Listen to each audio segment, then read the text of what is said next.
চলতি বর্ষার ঠিক সময়ে খাল বিলে পানি এসেছে। এতে স্বস্তিতে রয়েছেন লকন্ডার পাট চাষিরা। ক্ষেত থেকে পাট কেটে জাগ দিয়েছেন আগেই, এখন আঁশ ছাড়িয়ে শুকানোর পালা।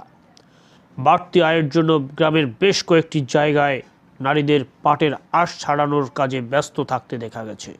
তাদের কেউ নগদ টাকার চুক্তিতে কাজ করছেন, কেউ আবার আঁশ ছাড়িয়ে দেওয়ার বিনিময়ে বাড়ি নিয়ে যাচ্ছেন পাটখড়ি।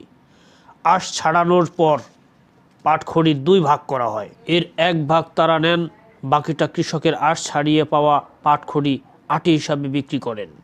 20টি পাটখড়ি দিয়ে বাঁধা আটি 20 টাকায় বিক্রি হয়। অনেকে আবার রান্নার কাজে জ্বালানি হিসাবে ব্যবহার করেন, কেউ আবার বাড়ির বেড়া চালা তৈরি করেন। এ সময় গ্রামের মহিলারা কাজের ফাঁকে ফাঁকে বিভিন্ন খোশ গল্পে মেতে ওঠেন। তুমি কইছো না, তুমি কইছো না।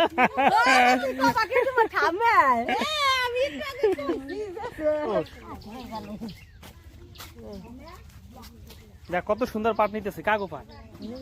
হ্যাঁ অবশ্যই কয় মোটা নিছো? হাজার বছর ধরে চলে আসা ঐতিহ্যের ধারক বাহক আমাদের মা জননীরা।